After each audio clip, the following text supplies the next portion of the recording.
Have you ever saved all year for that one family vacation and ended up stressed out about every single dollar? Not anymore. Hi, I'm Mary Ellen. And I'm Joe. We're two busy moms who have cracked the code on travel with points and miles. We're here to show you how we turn everyday expenses into extraordinary vacations. This is Wonderland on Points, where we share tips and tricks to help you earn free and deeply discounted travel. Let the adventure begin.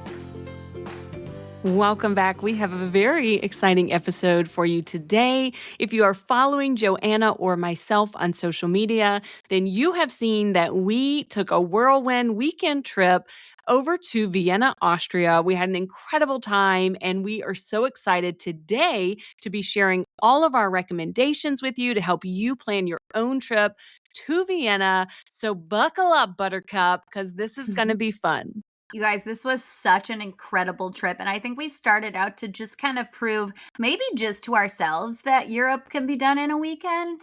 But we really wanted to share this with you guys because so many people feel bound to the US because of their PTO, because of their money. And we just really wanted to challenge that. I mean, with points and miles, we already know that we're challenging the expense of traveling all the time and trying to teach you how you can do this much, much cheaper. But when it comes to Europe, a lot of times I think that you can really see that the best a city has to offer in a long weekend. And we did it. Now, there are some things that we would do differently. So please make sure you stick around till the end because I think we have a few nuggets throughout this episode that we think are very important to share with you that will help you have a smooth and wonderful experience. Certainly, it was not without bumps. We did plan it very last minute, I think, for both of us. Yeah, we did very little planning for my family trips that my husband, he makes a spreadsheet of basically every single minute of the day is planned out. And this one, we were kind of flying by the seat of our pants a little bit. We had some ideas from Instagrams, from reels that we had seen of places we'd like to visit. We reached out to the Vienna Tourism Board and we're like, hey, are there any really cool things that we should know about, that we should visit? And they pointed us in the direction. They gave us a few little food vouchers so that we could try a couple restaurants that they thought were worth mentioning to you guys. So we tried everything out and we are here to report back of what we liked, what we would maybe skip next time, and what we wish we had more time for. So we are going to start this episode from the airport. We have a completely separate episode breaking down our flights there and back and kind of comparing and contrasting that experience. So starting from the airport, we first arrived and I kind of wondered how easy it was going to be to figure out how to catch the train into the city. We had what's called CAT passes. The CAT train is the city airport train. So we had this pass that you can buy that covers, you can buy what's called a return pass. It covers your way there. It covers your way back. It's 24 euros, if I remember correctly. And it is easy. So maybe not the most budget option, but by far the most simple option. We had zero issues finding this train. There's a sign practically every 5 steps pointing you. There could not have been more signs. So funny. And we had our passes ahead of time, but there are also multiple options and opportunities to purchase your tickets from little kiosks along the way. So you really cannot miss it if that's the route you want to go. It really is simple and it's also the most direct route. So there is a cheaper, more budget-friendly option that is not quite as quick. Mary Ellen's going to go over that in a second. But with these CAT passes, it is free for kids under 15 years old, which is nice. That's a little bit of an extension past where you see the quote unquote child's age a lot of times in other places. Yeah, 15 is a little older, so I do appreciate that for family travelers. They advertise that it's 16 minutes from the airport to downtown Vienna on the CAT train, But it's worth noting that the CAT train only runs twice an hour. So it's not just running continuously. You do have the option of basically I will call it like a commuter rail, regular rapid transit subway system. And I believe it's the S7 S-Bahn is what they call the airport portion of that. It's called the U-Bahn in the city, the subway system. And then this works alongside the S-Bahn, which is more of the suburban train. So again, kind of think commuter rail train. You can take that into the city as well. It's just going to take stops. So it's not direct, but honestly, it's not that much longer either. So both are good options. Both are very easy. But man, that cat train, you are going to see signs to it every few feet as you leave the airport. And it is great. It is very easy, but you have options. It is worth noting that although the cat goes directly to the city center, depending on where you are staying, you might need to hop on a separate train or streetcar to get you a little bit closer to your hotel. We had luggage, so naturally we wanted to get as close as we could, but we were trying to do public transportation and not take Ubers and that kind of thing. So we simply switched to the U3 line. It took us, I think, 3 or 4 stops. It was super, super easy to figure out. And once we got off at the Herrengasse station, we were maybe a 5-minute walk from the Park Hyatt. We also had, for this trip, we had 7-day passes for all of the public transportation. So any ride that we needed to take was fully covered in that 7-day pass. And that's on an app called Ivy. So if you are going to Vienna, it's worth at least investigating, downloading the Ivy app, IVIE. When you buy these city passes that give you public transportation throughout the week, it also gives you discounts on some attractions. So it may or may not be worth it depending on which attractions you really want to take advantage of, what you want to see, or if you're mainly doing free activities.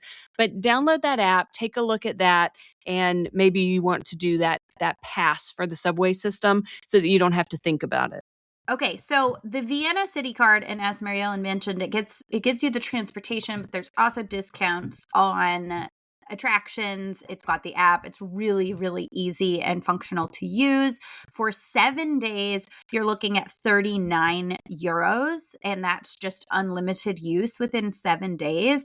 You can also add to that, you can add airport transfers, you can add a hop on, hop off tour. So there are ways to make that even more robust. You also have an option for a 24-hour, a 48-hour, or a 72-hour. So there are a bunch of options, and I do think it's kind of just the easiest way to kind of pay once and then know that you can hop on and off whatever you need to.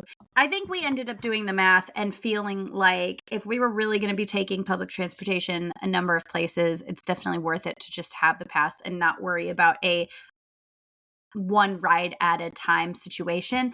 I also think it's important to note that the Vienna City Transit is on the honor system. And of course, I think it's very clear to listeners that we are both Christians and feel very strongly about our integrity and doing the right thing. So we have this pass, but at no point were we ever asked to show a ticket of any kind getting on any of the public transportation. But you do need to have one because they will, whenever they feel like it, just board a train or a streetcar and demand tickets of anybody. And you just don't know when that's going to happen. If you don't have one, I don't know what happens exactly. I can't imagine it's... Don't want to find out. No, I have no desire to find out whatsoever. A lot of times they make you pay, and you pay a fee because there are many countries that do it this way. Switzerland is another one of them. The CAT train, we did have someone scan our tickets, but on the U-Bahn, we never did. But a lot of times, if you don't have a ticket, maybe they'll make you pay for a ticket plus a little added fee. You don't want to be in that situation. But overall, I will say, depending on where you stay, that may also play into whether or not you want to get a pass, because the truth is we stayed at the Park Hyatt Vienna. We weighed a lot of options. The Andaz in Vienna comes highly recommended. People say great things about the Andaz, but The Park Hyatt is a category 7, and we were there for off-peak pricing, which meant only 25,000 points a night. And when you can stay at a Park Hyatt for 25,000 points a night, I mean, the location of this Park Hyatt is so good. It is right in the middle of where you want to be. All the most beautiful things. St. Stephen's Cathedral, which is an absolute architectural masterpiece. Mhm. You are steps away from it. You do not need to get on the train because you are right there. Demo, which everyone seems to love. The Austrian National Library, walking distance. I mean, all of the things that we wanted to do were within walking distance. So we almost didn't need public transportation. No, I mean, if you truly are only there for a little bit of time and you don't plan on seeing anything outside of District 1, you could easily make a full weekend trip with things to do and see every single day and never leave a walking distance area. There were a few things that we wanted to see, and full transparency, most of the things that we went to do did have an entry fee. A lot of the free things are in different parts of the city and would require some of the transportation. I did have a list of free places, but we ended up opting for things that were close by rather than spending time on the travel, just because we realistically did not have that much time because we chose to do a day trip to Hallstatt on one of our days. Yeah, so our days where we had 3 pretty much full days there. We did 2 in Vienna in the city, and 1 was a day trip out to Hallstatt, which we'll tell you about. So that was kind of, as we're going through this, what you can think about. We had 2 days in the city and then Hallstatt. But let's first focus in on the Park Hyatt. Oh, take me We're back. telling you, oh my gosh, take me back. Overall impressions and location were just perfection. Mhm. It's beautiful. It's an old bank that has been converted into a hotel. The breakfast area, and they also have a restaurant there in the evening, which we did eat there one night. Absolutely gorgeous. Gorgeous facility. It really is. I mean, it was just a marvel. And I've been in the Park Hyatt in New York as well. And I loved the Park Hyatt Vienna so much more. I mean, maybe it's because you're in Vienna. Maybe it's just because of the history is just, it's absolutely steeped in it. You could walk out the front door and you're in a square where, according to our tour guide, there were both joustings and executions. It's amazing. And the rooms, I love the way that they are decorated. They still have the modern touches that you want to see in a Park Hyatt, but they have this rich, old elegance to them that made me very, very happy. I am absolutely obsessed with windows that open in a hotel. And we're unclear if every window in this hotel in all of the rooms opens or if it's just some of the suites. I have no idea. I would hope it's all of them. There is nothing that I like more than fresh air in my hotel, than a view out a window that is open. And man, we just had it all. I was extremely impressed with the property, beyond impressed with the food. I mean, if we had an unlimited budget, we wouldn't have needed to eat anywhere else. It was so good. It was so good. We did apply a guest of honor booking to this stay, a guest of honor award, which gave us free breakfast the 3 days that we were there. However, please do not be like us. We had very poor planning, and the day we did the day tour to Hallstatt, we had to leave at 6:45 a.m. And guess what time breakfast opened? 7 a.m. So we did not get to enjoy the breakfast that day. So The day that we sad. were leaving, our flight was so early in the morning that we again had to leave before breakfast was open. So of our 3 mornings in Vienna, we only got to enjoy the breakfast buffet one time, and that is my biggest regret in all of this Yeah, because it was amazing. This is guys. the property to use a guest of honor award if you can, because I don't know that I've ever seen a breakfast buffet as big as this one. I mean, again, you guys know that I don't have a refined palate. There was caviar. There was a little caviar station. There was super fancy stuff, but you could also get your omelet and your eggs, your pastries, Ugh. everything, literally anything, fresh fruit, anything you can think of that you might want was on that breakfast buffet. It was, I mean, I dream about this breakfast buffet, and the fact that we only got it one day is like physically painful to my entire body. I will say that the hotel was wonderful. The staff, every person on that staff that we interacted with was just an incredible experience. We loved them all, so much cheerfulness and just ready to problem solve and help. And they were so kind to literally box us some items to take with us on our tour, since we were not going to be able to stay for the breakfast that day. Our last day, we did not even ask because we figured it would just be easier to get something at the airport in one of the lounges or whatever. So the hotel is extremely wonderful and accommodating, and was just absolutely lovely. Yeah, shout out to Jonas, who is the one who we coordinated with to get those breakfast boxes. He was so friendly. I enjoyed he was there several of the days that we were there. And when we walked back in the hotel, he was there at the little concierge desk, just smiling at us, waving at us, the friendliest. So friendly. And also, it is killing me that I don't know the name of the woman who was working at breakfast. Right when we came into the breakfast, she had these little shots of juice. She was like, we want to be healthy. She was the smiliest person I've ever met in my life. She was so excited to Lovely. tell us about this juice, this fresh pressed juice that had celery and something else. Honestly, I don't like weird things. This juice was good. It was delicious. It was delicious, and she was lovely. So, loved that. But let's talk about the dinner, because we actually had a birthday dinner for you, which was really special, in the Park Hyatt restaurant. And I think both of us, tell me if this is fair to say, both of us would say that if we had to pick one thing that was our favorite thing we ate in Vienna at all the places, our one favorite thing, both of us would say something different, but both of us ate it at that Park Hyatt restaurant. Yes, 100%. And lucky for you guys, you could go and replicate our two favorite things and really not blow your budget. I think what I love so much about this restaurant is that you can piece some stuff together. If you are coming here on points, chances are you have a lot more to spend and invest in other parts of your trip, such as the food. This is where I would recommend a splurge. We both had steaks and they were incredibly delicious, but that's not even the food item that we are talking about here. I personally had a dessert that will haunt my memory for the rest of time. I even tried to get this same dessert somewhere else during our trip, and it did not even come close. Okay? This apple strudel was so incredible. I don't know what kind of pastry they make this with. It was flaky, it was crispy, it was cinnamony, it was hot, and then it came with this vanilla sauce that I could have just eaten all by itself with a spoon, happily. I am not even really a fruit and dessert type person. I'm not even sure what made me order this. It just struck me as something that sounded really nice after the meal that I had, so I kind of ordered it on a whim. And when I tell you, I don't think I've ever tasted anything that I like that much.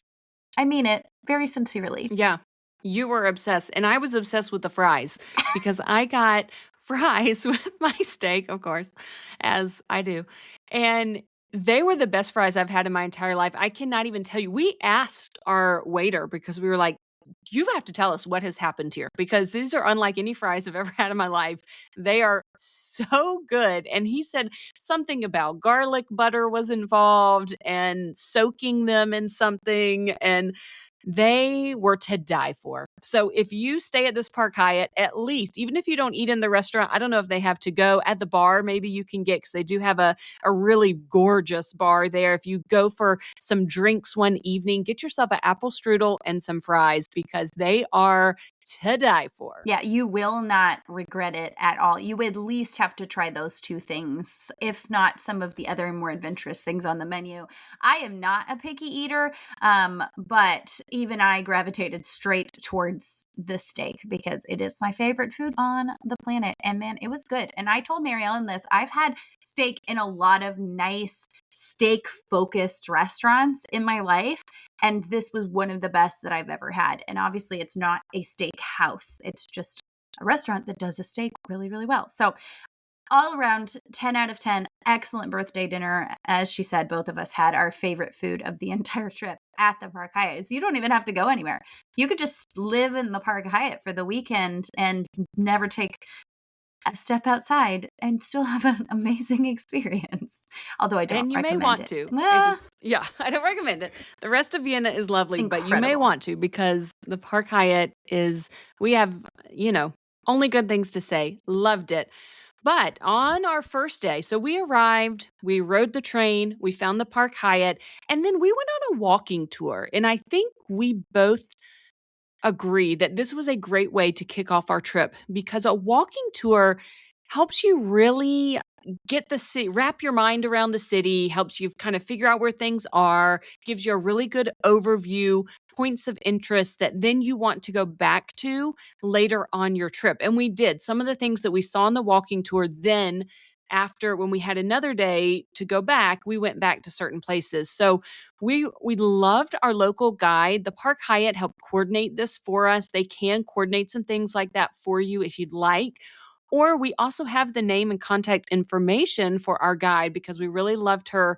And so we're going to put that in the show notes because if you want to contact her directly, then feel free to do that as well because we bonded with her over being moms. She is the mom of an 11-year-old. We both have kids in that range. And so it was really sweet to kind of bond with her over that and feel like we had another girlfriend. We were like a trio walking around the city having fun, and she was showing us around her neighborhood, you know? Yeah, Dr. Ingrid was absolutely fantastic. If you're staying somewhere besides the Park Hyatt, I would definitely recommend contacting her directly and setting this up yourself. As Mary Ellen mentioned, if you're staying at the Park Hyatt, they can do it for you. I'm sure they contract with a number of Vienna tour guides. Austria has some rules about their tour guides. You have to be a resident of the place you're giving a tour of in order to become a licensed guide, and you do have to be licensed. They have little tags that they wear.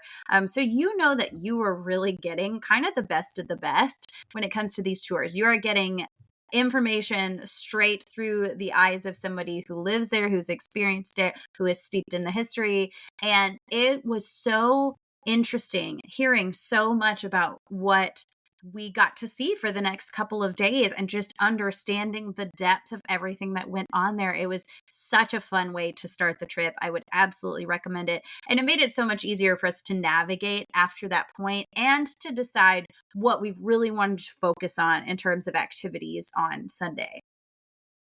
Yeah, no matter where you're going in the world, consider doing a walking tour to start your trip. I think it's a really great way to kick off any trip.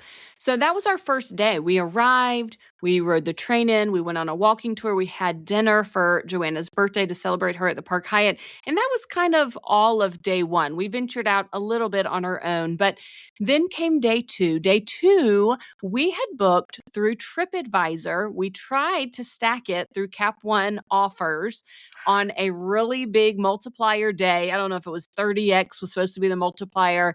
We booked these tours through TripAdvisor to go to Hallstatt, which is in the lakes region of Austria. It was a full day trip that took us to several other spots in the lakes region. One where the Sound of Music, the wedding scene where they exited the church out onto this little plaza. We went there, which was cool to be in a filming location for that.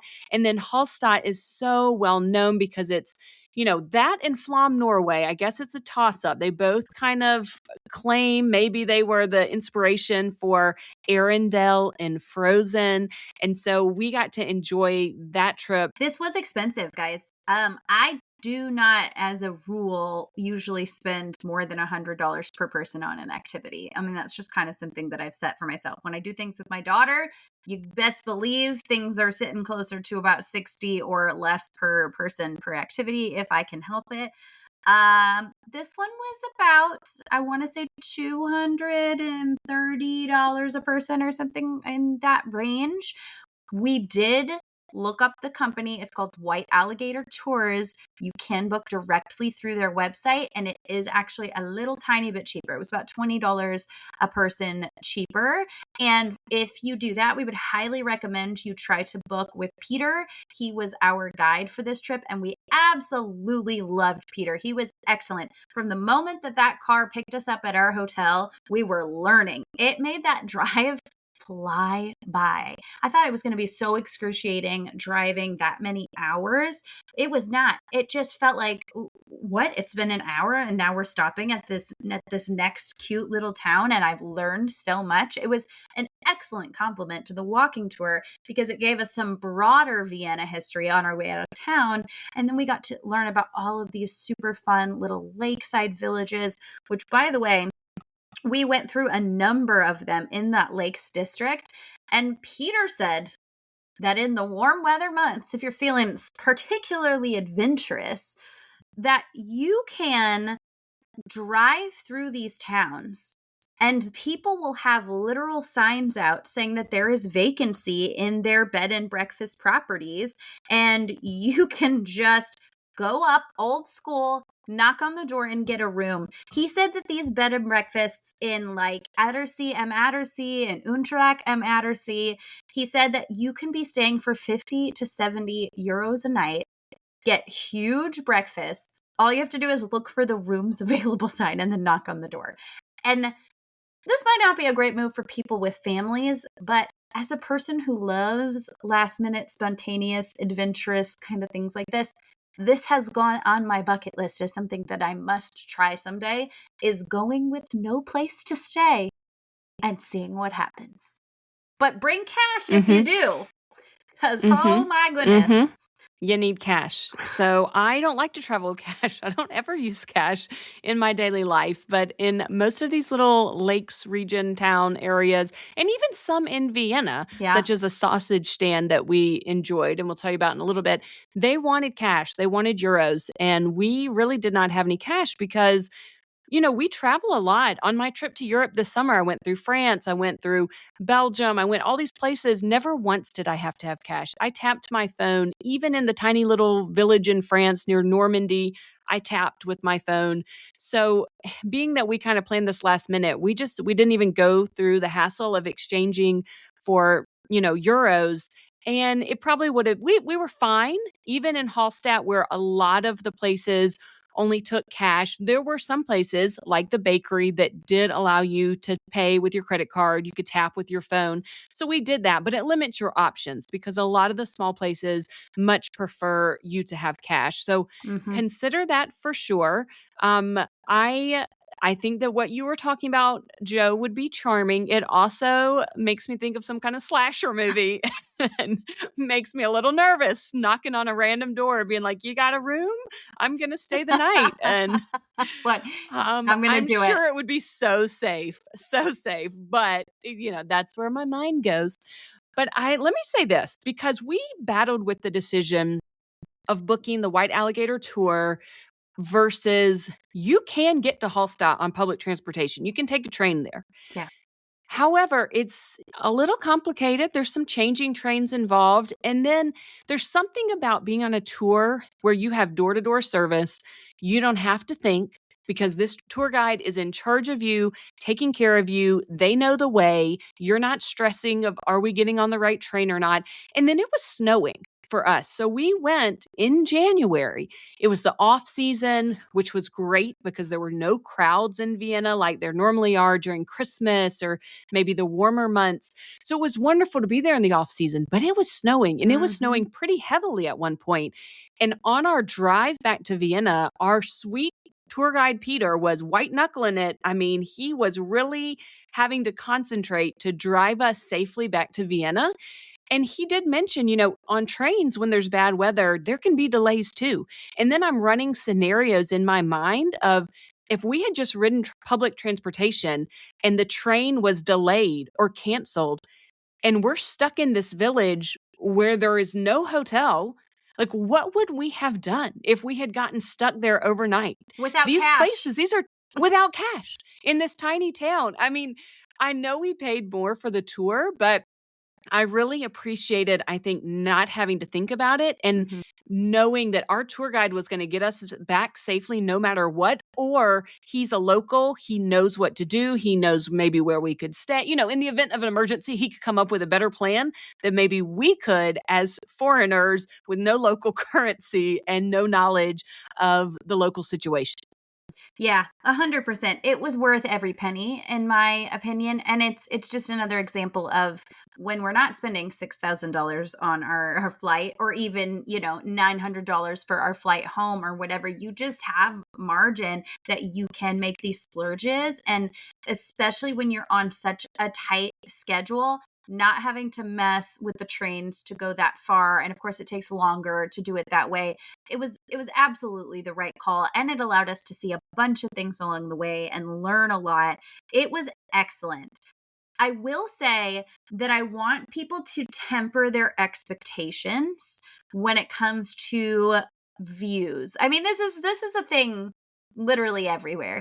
Mary Yes, Ellen went to the Grand Canyon once and famously could not see anything. And correct. Not a bit. I I had gotten my heart so gosh darn high about the idea of seeing these mountains. I love mountains. The videos and the pictures that I have seen of Hallstatt surrounded by the mountains are just so incredible. And I was so excited for that. Now, I also love charming little towns. That's one of my favorite things in the entire universe is like a little quaint town that you can just walk around and go into shops. Like, I love that. But what we were not expecting is because it was actively snowing and some parts raining for some of this day, the thick fog had rolled in, and it truly was as if the mountains did not exist. You could not make head nor hair of them. And that took me a little bit because my hopes were so set on seeing that. I hadn't read anything that was like, be careful because on a foggy day you might not see them. Like, uh, even the tour guide said, no, this is unusual. It's usually crystal clear all the time. And I was like, oh, thank you for that. That's great. um, That was no, the local tour guide. Yes. Yeah. Oh, yeah. Well, we didn't mention that. So, as with Vienna, the rules for Hallstatt are the same. Only a local can be your tour guide. So, Peter handed us off to this lovely woman who took us on an actual tour of Hallstatt when we got there. And then we had several hours of free time to explore on our own. But I asked her, I said, is this normal that you can't see the mountains? And she was like, no, absolutely not. This is not normal. This never happens. You can always You're like, see the "Okay, mountains. great, I was thanks." like, I should not have Couldn't you have asked. lied to me?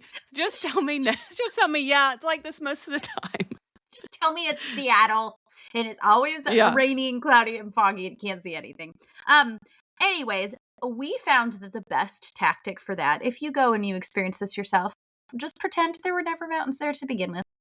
And just that's pretend it's right. the most precious little town of 750 people that you've ever seen. And then you will enjoy it. And honestly, the snow was magical. I loved the fact Yes, that it it was was. snowing on this town. That I thought it was amazing. I mean, we were both properly dressed, which that helps. Go get yourself some wool clothing rentals from Newly because that is what I did, and that was such a game changer. Um, And but please, waterproof shoes. our poor Australian friends on this tour with us did not have waterproof shoes. The man was wearing Vans and the woman was wearing boots that were not waterproof. And I just wanted to scoop them up I should not and laugh. no, you should not, and warm their feet by the fire. It looked miserable. It was very wet and soupy on the ground because they salt everything very well. We'll explain why they're so excellent at salting things, I think, in a moment. But I do just want to put that out there. No matter where you go, keep your expectations reasonable and be ready to, at a moment's notice, be flexible mentally and Yes, mentally. otherwise.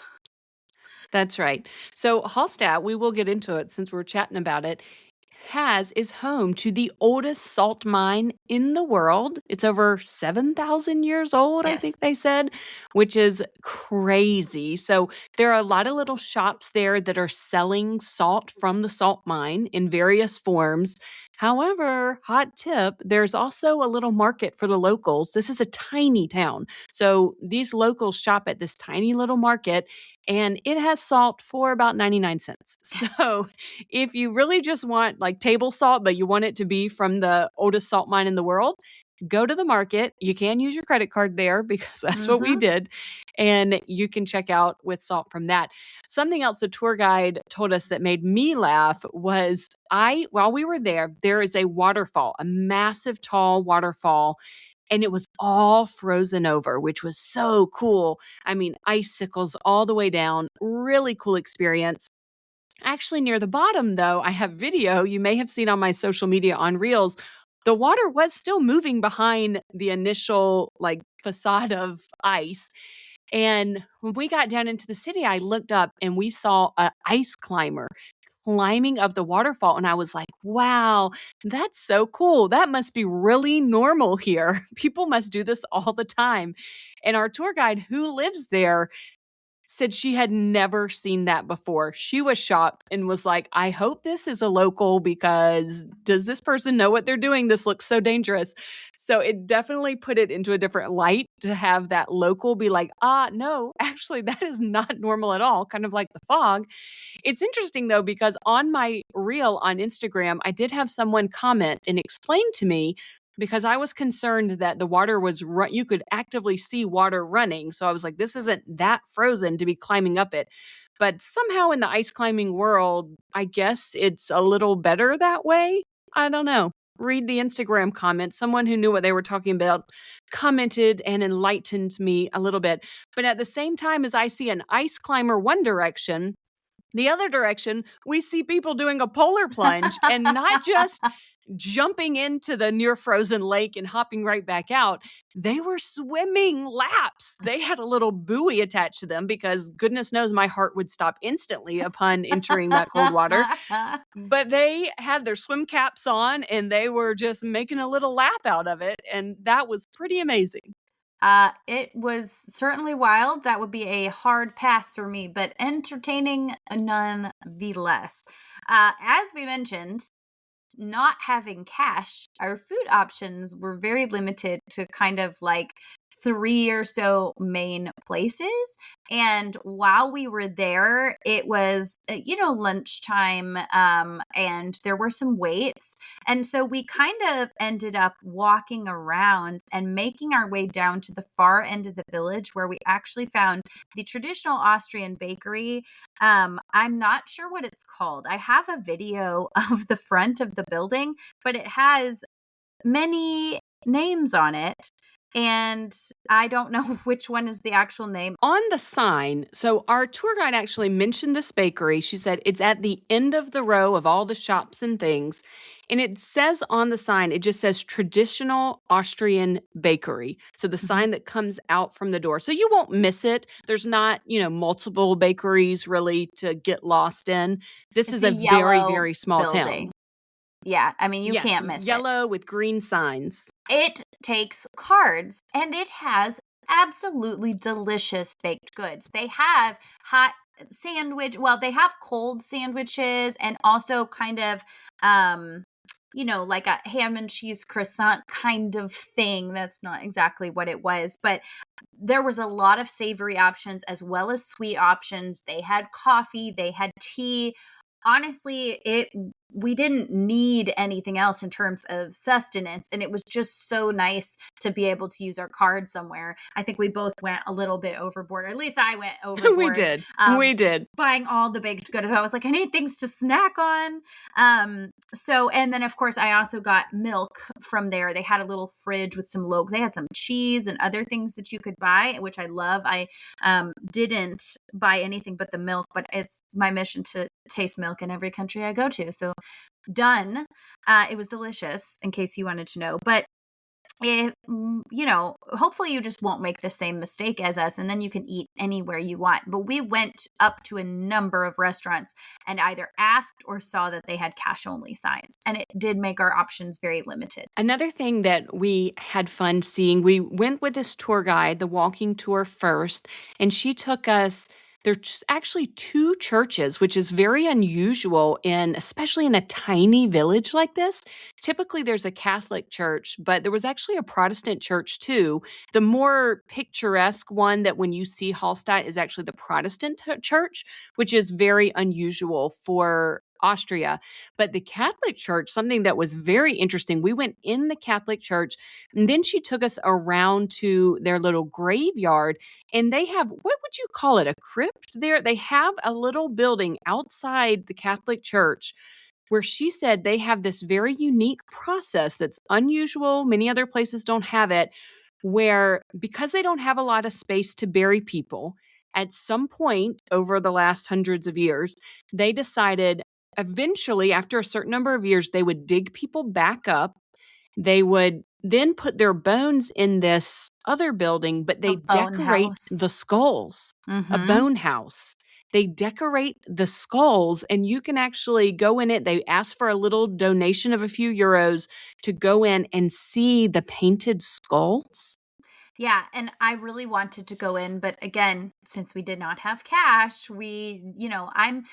I feel like they probably would have we could have gone in without the donation, but that didn't really feel like the right thing to do. So we did not. It's just such an interesting concept. And apparently, people could write into their wills whether or not they someday wanted to be included in the bone house. So there is one resident that has recently passed away who did say that he wanted to be in the bone house one day, but then at this point it would be up to his family, in a certain number of years, however many years have to pass before you can remove a skull from a grave and paint it and put it in a building, to see whether or not he will end up there. But in general, I feel like she said there's over 1,000 people in there. Is that correct? Do you remember that?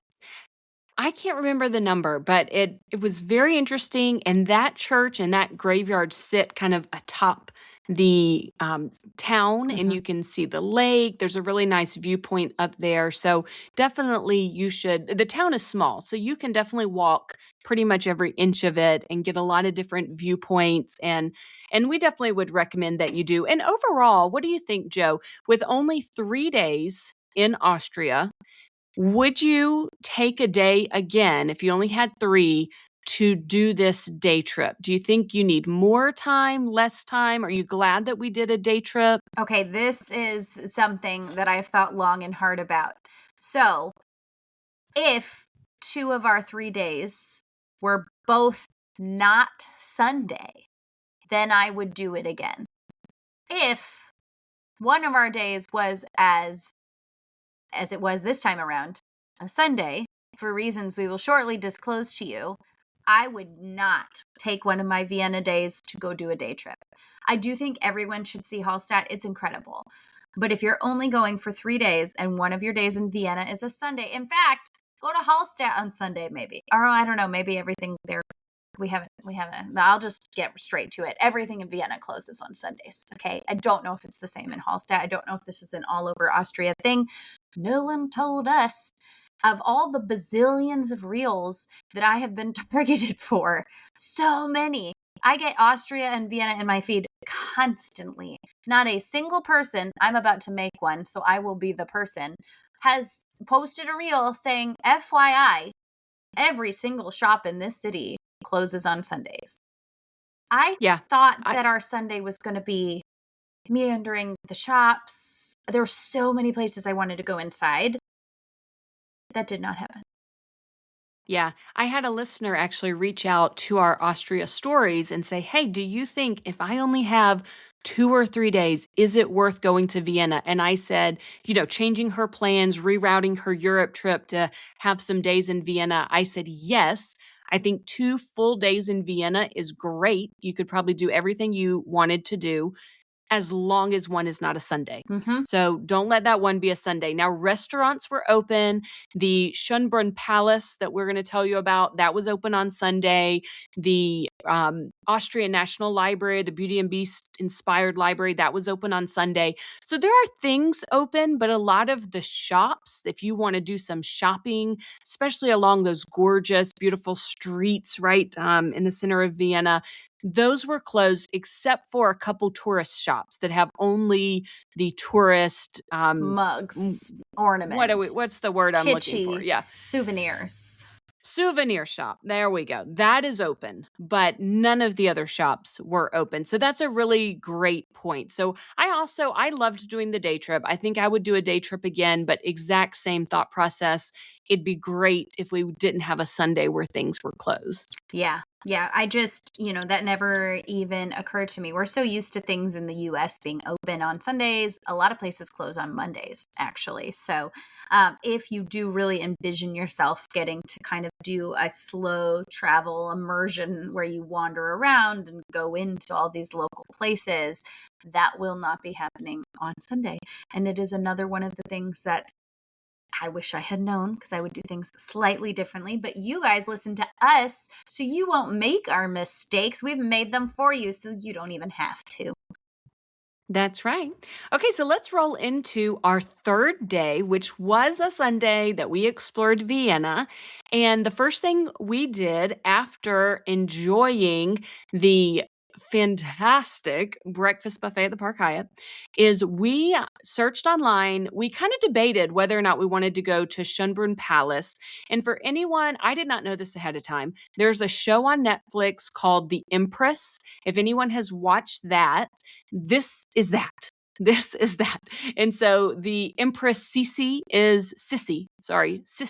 She didn't like that. Elizabeth, they call her in the show, but Sissy is what you see written on a lot of things.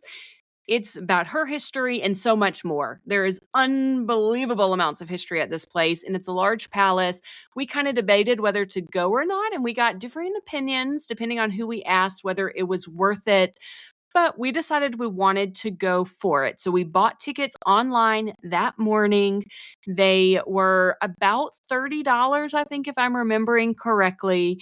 And then we rode the U-Bahn down a few stops, hopped on a streetcar, which was not hard. It wasn't hard to figure out or transfer. And I think we both really enjoyed the palace. I think had I already watched The Empress, which you had a little bit more background knowledge into that era, that history there. So I think maybe it was super up your alley. I love World War II history, and Austria has a lot of that too, of course.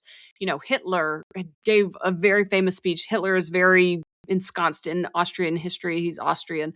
So I don't know. I enjoyed the palace. I've been to a lot of palaces.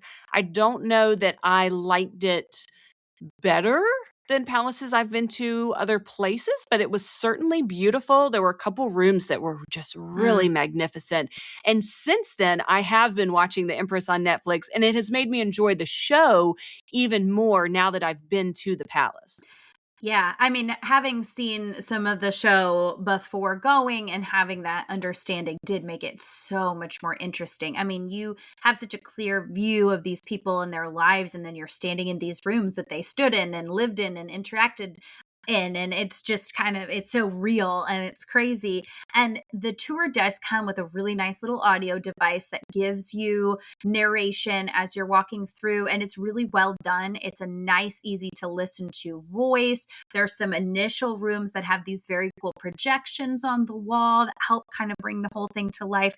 In terms of tours that I've been on in palaces or museums or anything like that, I thought this was well done, and made it very interesting.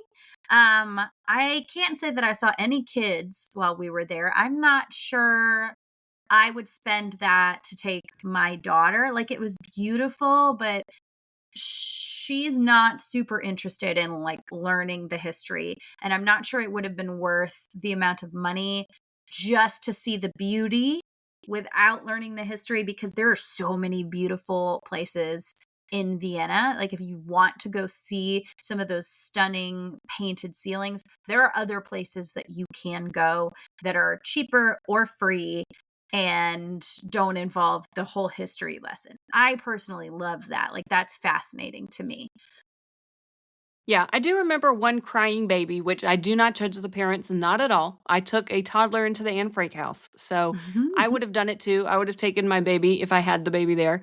But yeah, you have to kind of know your kid and know whether they would find it interesting or not. I don't think it's high on my list of recommendations for small children, but it also isn't impossible. There were a couple, so you just have to kind of know your kid. So after Schönbrunn Palace, we had some lunch, and we'll kind of go over those other dining options in a minute. But then we went over to the Austrian National Library, and this was really something that you were looking forward to. Both of us, I think, love Beauty and the Beast. I mean, that's one of my favorite Disney movies. So the thought that the Beast Castle, the library, was inspired by this, that alone made it magical. And then, of course, it was absolutely stunning in its own right. Forget Beauty and the Beast. It's just stunning.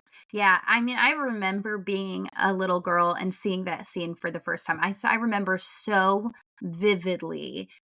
And I also remember believing that nowhere like this existed on the earth. And so the idea of getting to actually step into a library that is truly this spectacular, I have never seen anything like that in person. It was very emotional for me and absolutely beautiful. It was pretty crowded. I can't imagine what that place must be like when it is peak season, because it was the off season and there were True. a ton of people in there.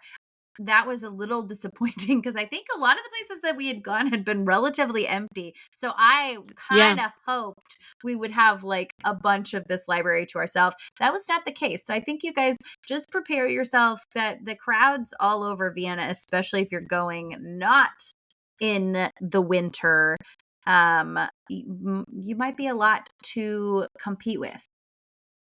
Yeah, I think you think of libraries as quiet and empty. Yes. And so, yeah, having people there, you do need to put that in your expectation. You don't see that in the reels, right? Instagram versus reality. You don't see all the people. And I agree. I mean, most of Vienna, we hit it at a fantastic time, I Mhm. think. The Christmas markets of December are past. People say it is packed. That is the busiest time of year in Vienna. Absolutely packed. We didn't have any of that, yet we had the gorgeous lighted chandelier still hanging in the Mhm. streets, all the lights up. It was snowy. It was so charming. And there were so few people, I think, comparatively to those higher Yes. seasons, that I really enjoyed the time of year we went. I think this, first couple weeks of January, Yes. I would recommend it to other people because we've got Mhm. the Park Hyatt off season on points. We got to see all the beautiful things with less people. So the library was one of the places we saw a little bit more people, but overall, it was fantastic timing, I think, for us to have less crowded spots. After the library, we went to Dimmel, which is the inspiration for one of our reels that we've already put out. If you follow our Instagrams, you will see that was really, honestly, well, we already said that in a different episode that we really chose Vienna because we got a flight deal. Yes. But the other reason we chose it is because of seeing a reel about Dimmel. It's very true. Once I saw the reel about these scrambled pancakes, I was like, this is it. Gotta go eat those. I mean, they are very, very popular. It is a traditional Austrian pancake that is called Kaiserschmarrn, and it is big and fluffy, and they scramble it. You can watch them make it, which is very fun. And it comes with this stewed plum sauce, but we highly recommend you add the vanilla sauce, which is the same vanilla sauce that came with my apple strudel at the Park Hyatt. And so we really came all this way to taste this pancake. What is funny is that because I had already had the apple strudel at the Park Hyatt, when I saw it on the demo menu, I was like, oh, I have to have that instead. So I ended up just tasting Mary Ellen's Kaiserschmarrn, and I got the apple strudel, which, sorry, demo, did not even come close. I would not recommend it, to be honest. Go get it at the Park Hyatt. Save the Kaiserschmarrn and the hot chocolate at Demo. Those were both very nice. Yes, we both got hot chocolate and loved that. I think overall it was such a cute coffee house. So It can cute. have, when you're there, the busier times of year, it can have very, very long lines and wait. We did not have to wait long at all. We walked straight in. You find a set of stairs that goes upstairs for seating. And we had to wait in the stairs, honestly, I don't think more than about 10 minutes. It wasn't that long. The line moved pretty quickly, and they were getting people in and out of that place pretty fast. So Yes. it's beautiful. You get to see people making it. It's a very charming environment. I'm glad that we went, and I'm glad we were there at a low season so that we were able to get in and experience it without having waited an hour, you Yeah. know? Yeah, and if you want to, you don't have to sit down and get a table. You can still try the stuff, get a drink. The downstairs area, they have to-go options. So you can order things and take them to go with you, which is, that's a great option if you don't want to spend your time sitting down, especially if you're on a time crunch. Yeah. So after demo, we kind of wandered around the beautiful city streets a little bit, and then we went back to the Park Hyatt because there's actually a pool, an indoor pool at the Park Hyatt that's in a bank vault that we wanted to explore. I think we were hoping that there was some kind of hot tub situation. There was not. So it is just a pool. I found the pool to be warm enough. Joe decided it was not quite warm enough for her, so she went to the sauna. There is a sauna there, so it is lovely. All that is in the spa, kind of in the downstairs basement of the Park Hyatt. So take a bathing suit with you. Even if you're going in January, you may want to enjoy that if pools are kind of up your alley, if you like to swim laps or enjoy yourself in that way. But what I think we were sad that we missed out on, because this is kind of it. Those were our days were fast and they were full and we enjoyed every second of it. One thing that we didn't get to do that I think we wish we would have is go in St. Stephen's Cathedral, because we did see it from the outside a number of times on our walking tour when we went out for really late night McDonald's. Think of it like midnight Waffle House or something in college. We went out for a late night snack and got some bad McDonald's for us. But it was so weird to be getting McDonald's right beside this majestic cathedral that has a roof that is, I don't know, it may be, this is wild to say, but it may be one of my favorite architectural pieces in the entire world. It is It's truly really magnificent. special. Yeah, I was pretty disappointed that we didn't get to go in as well. I think it was hard because when we were wrapping up demo at this point, it was already dark. Yep. And things were starting to wind down and to close, and we had to pack. We hadn't gone to the pool yet. We had a really early flight. So I think we just decided to head back. And I think we both regretted it, especially as we were making that late night McDonald's run and saw it kind of close up. We did admire it again from the We sure outside. did. So we spent some time taking it in and admiring it from the outside. But well, man, it would have been nice to go in. So make sure that's on your itinerary. And then we want to leave you. We're kind of wrapping up here, but we do want to tell you a couple other dining options that we tried while we were there. There was one little sausage So stand that we good. tried after it was so good. We got it after we got back from our day trip. So we went out, we walked to it from the Park Hyatt, 7 and we minutes. had it for our dinner. Yeah, it's a quick walk. It's 7 minutes. It does not feel like 7 minutes. I will mention that I decided to pay for international day passes the whole time we were on the trip. T-Mobile has them for $5 for a day or $35 for a 10-day. So I obviously, it being very short, just did the $5 a day option. That was helpful. We didn't have to download any maps or anything. My phone just worked, and I put everything into Apple Maps or Google Yeah, Maps. Google It was Maps. so easy. It was easy with the transit. It would tell us exactly what line to get on, exactly where to switch, everything. It was made it extremely easy. But we navigated over to this little sausage stand, and I got the spicy cheese sausage. It was so good. Kaiserkrainer is how it is probably not pronounced. That's how it's spelled and looks phonetically in English.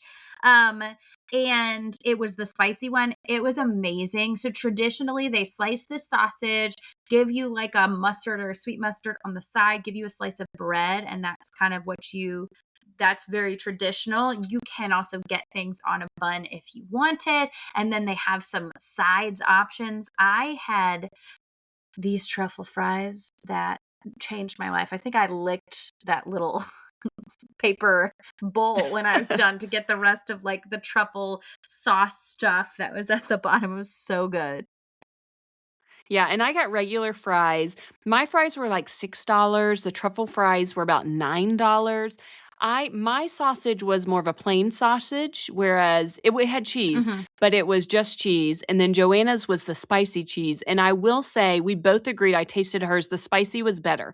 And it wasn't unbelievably spicy. So if you can handle any spice at all, I think both of us would recommend you go for the spicy one instead. Yeah, I mean, I would Google ahead of time because they offer a number of different types of sausage. It was nice for me to know before going in, like what each of those kind of were. And then when I got there, I just asked the man what his recommendation was because that's what I really want to know. Like, what do you think is the best? That's what I would like. He's the one that recommended the spicy cheese sausage, and it was excellent. What I love about Vienna is you could do it expensive food wise, but then you also have these great little carts where you can get a meal for 10 or 15 bucks, and it is very filling. It is very delicious. There's also lovely markets and grocery stores. You know how much we like that. If we had had more time, I would have been in Aldi trying to get some international snacks and things like that. I mean, there is really a way to do it where you've got some splurge and you've got some budget. I would go back to Vienna. And I don't always 100%. yeah, I don't always say that. Like sometimes a place I've been and I don't know if I need to go back. There's more I want to see and do. I want to take more of a slow meandering approach. I want to go in some shops. I want to eat some more food. I want to bring some cash. Yeah. And we're going to put the exact name of that sausage stand in our show notes. Mhm. We'll put a link to it so you can check it out ahead of time. We also went to a traditional Viennese tavern and we got schnitzel. Now, it's traditionally veal, but we got a pork schnitzel and occasionally you might can find a chicken option. So that was pretty good too if you want to try like traditional Viennese fare. We'll put the link to it as well in our show notes so that you have the exact ones that we visited, just because both of them were fine. Yeah. I mean, the sausage stand I love. Yeah, and I feel like in order to kind of, I wouldn't think people who have a pickier food sense maybe would be into traditional Viennese food. I'm kind of game to try anything. I was excited to try it, and I really liked the environment of that restaurant that we tried. I thought that it had this really quaint tavern feel, but then there were also some rooms up front that were really beautiful. It was kind of like sitting in a greenhouse. I imagine in the spring that restaurant is probably really extraordinary to visit. It looks like it has a lot of plant features indoors and outdoors that make it really lovely. And the food was good. I was too scared to try the veal schnitzel. So yes, we went for pork. I'm not picky, but I am a little squeamish. And guys, we are not trying to gatekeep the name of these places. I think we're just afraid to pronounce them because we know we'll butcher them. So they will be in the show notes, that I can promise you. And then that's it. So Vienna, yeah, I would absolutely go back. I highly recommend it for anyone. 2 or 3 days. I mean, you could certainly enjoy more days than that, but is it possible in 2 or 3 days? Absolutely, Yes. yes. Don't let one of them be a Nope. Sunday. And then we Ubered back to the airport because we would have ridden the train in the daytime. We left for the airport at like 4:45 a.m. and I didn't want to be walking through a dark city. Not that it's very safe. I mean, it did feel safe overall to us, but I did not want to be going into a train station at 4:45 a.m. in the dark.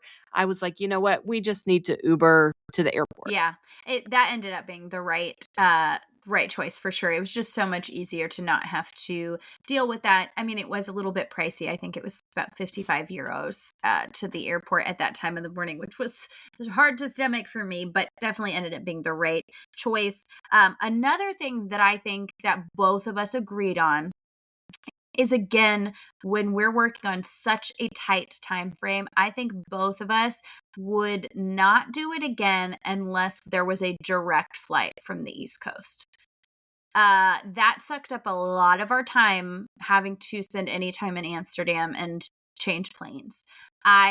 We did it. We made it work. But when all is said and done, if you can find a great deal that goes straight from one of those, IAD or JFK or whatever, that is going to add a big chunk of time into your very limited itinerary.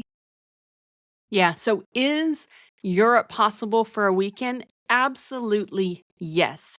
But a direct flight is going to be very valuable in that situation for sure. Where I mean, even Chicago, even LA, if you're coming from the West Coast, there are some direct flights to Europe. They're not that many more hours than the East Coast flights.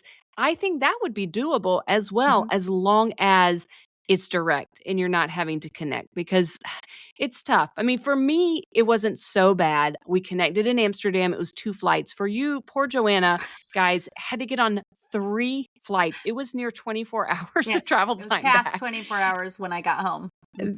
That is intense. That is too much. But we enjoyed it. I'm glad that we did it, and I would do it Yes, again. I would too. It sure was an adventure. It was an adventure, and I loved every minute of it. And even when things didn't go quite right, still incredible. 10 out of 10 would recommend. So, we really hope that this episode was helpful for you. What went well, what didn't go well. We hope that you are able to use some of this information to copy it, make your own itinerary. If you are going to go to Vienna, if you're going to stay at the Park Hyatt, we want to know. Tell us in the Facebook group or send us a DM on Instagram. I'm sure we have even more insights that we could offer you. If you have any questions, we're always here, always happy to answer those. You can find a link to the Facebook group in the show notes. Make sure you're following us all the places. All right, guys, we will see you next time. Bye. Thank you so much for joining us for today's episode. We hope you learned something new and feel inspired to plan your next trip. Remember, we're travelers sharing our experiences, not financial advisors, so always do your own research and make informed decisions. If you enjoyed this episode, be sure to like, subscribe, and follow so you never miss a Points and Miles tip. We'll see you next time on Wonderland on Points.